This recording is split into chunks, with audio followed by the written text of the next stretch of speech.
Assalamualaikum warahmatullahi wabarakatuh.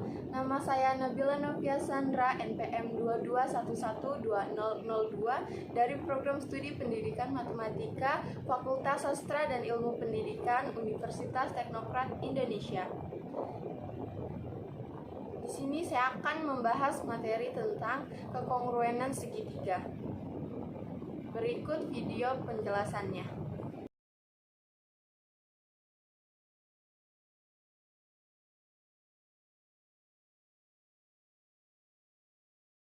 Secara intuitif, dua segitiga kongruen jika kedua bentuk segitiga tersebut dapat dihimpitkan satu sama lain.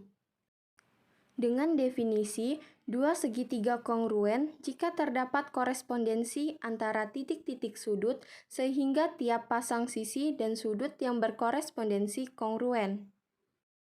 Sebagai contoh, terdapat koresponden antara titik sudut yaitu A terhadap B, B terhadap E, dan C terhadap F, sehingga AB kongruen DE, BC kongruen EF, AC kongruen DF, dan sudut A kongruen sudut D kongruen sudut B kongruen sudut E kongruen sudut C kongruen sudut F. Jadi, segitiga ABC kongruen dengan segitiga DEF. Untuk mempermudah pemahaman, kemudian kita lanjut ke postulat kongruensi. Pada postulat kongruensi, jika kita mengkonstruksi segitiga dengan diberi 3 dari 6 bagian segitiga, kita akan mendapatkan satu ukuran dan bentuk segitiga secara lengkap. Yang pertama adalah 2 sisi dan 1 sudut yang diapit, kedua 2 sudut dan 1 sisi yang diapit, dan yang ketiga 3 sisi. Ini kita dapat 3 postulat kongruensi segitiga berikut. Yang pertama adalah kebetulan berturut-turut dengan semua sisi dan segitiga yang lain, maka dua segitiga itu kongruen. Penjelasannya, kita yakin bahwa hanya ada satu bentuk dan ukuran segitiga yang terjadi bila ketiga sisi ditentukan. Jadi, kalau misalkan satu sisi setiap sisinya itu mempunyai hanya satu ukuran, dapat dipastikan bahwa segitiga itu hanya ada satu, jika ketiga sisinya sama. Berikutnya yaitu postulat kongruensi sisi sudut sisi. Jika dua sisi dan satu sudut yang diapit dari suatu segitiga kongruen berturut-turut dengan dua sisi dan sudut yang diapit pada segitiga kedua, maka kedua segitiga itu kongruen. Sama juga kalau misalkan sisinya yang atas 1, 2, dan 3, yang bawah juga 1, 2, dan 3, maka segitiga itu adalah segitiga yang kongruen. Postulat kongruensi sudut sisi sudut, jika dua sudut dan satu sisi yang diapit dari suatu segitiga kongruen berturut-turut dengan dua segitiga dan satu sisi yang diapitnya pada segitiga lainnya, maka kedua segitiga itu adalah segitiga kongruen. Jadi, ketiga sisinya itu sama. Yang kedua adalah sisi sudut sisi. Dan yang ketiga adalah sudut sisi sudut.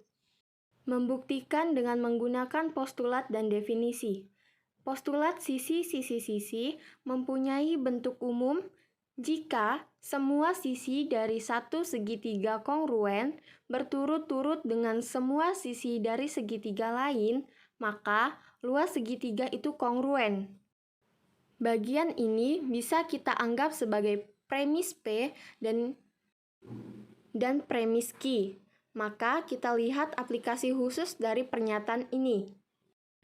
Kita amati bahwa semua kondisi atau syarat yang ditentukan di P dipenuhi sehingga P benar dengan modus ponen, jadi dapat kita simpulkan Q juga benar. Dalam hal ini, kita simpulkan bahwa segitiga ABC dia kongruen dengan segitiga XYZ. Untuk memudahkan perorganisasian berpikir, kita tuliskan bukti di atas dalam bentuk kolom. Kolom kiri digunakan untuk pernyataan yang menuntun kepada kesimpulan dan kolom kanan untuk alasan mengapa pernyataan benar. Pada contoh, diketahui AB kongruen dengan XY, BC kongruen dengan YZ, AC kongruen dengan XZ, akan dibuktikan bahwa segitiga ABC dia kongruen dengan segitiga XYZ. Pernyataan yang pertama adalah, kita tulis dulu apa yang diketahui. Jadi yang diketahui itu AB dia kongruen dengan XY, alasannya adalah diketahui. Kemudian BC kongruen dengan YZ, alasannya adalah diketahui. Kemudian AC kongruen dengan XZ, alasannya diketahui. Dan yang terakhir, segitiga ABC kongruen dengan segitiga XYZ, alasannya postulat sisi-sisi-sisi. Oke, seperti itu. Kemudian lanjut pembuktian menggunakan definisi. Definisi dua garis tegak lurus, garis bagi sudut, titik tengah, pembagi segmen, dan sumbu segmen sering digunakan dalam membuktikan. Nah, kita lihat contoh modus ponen berikut. Jika P maka Q, premisnya itu adalah jika sinar membagi sudut, maka dua sudut yang terbentuk adalah kongruen.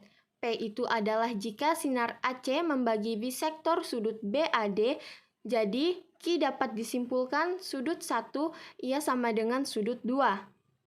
Bukti singkatnya, diketahui sinar AC garis bagi sudut BAD, pernyataannya buktikan sudut 1 sama dengan sudut 2. Pernyataannya AC merupakan garis bagi sudut BAD, alasannya maka diketahui sudut 1 itu akan sama dengan sudut 2 berdasarkan definisi garis bagi. Sekian video pembahasan materi kekongruenan segitiga. Saya akhiri, wassalamualaikum warahmatullahi wabarakatuh.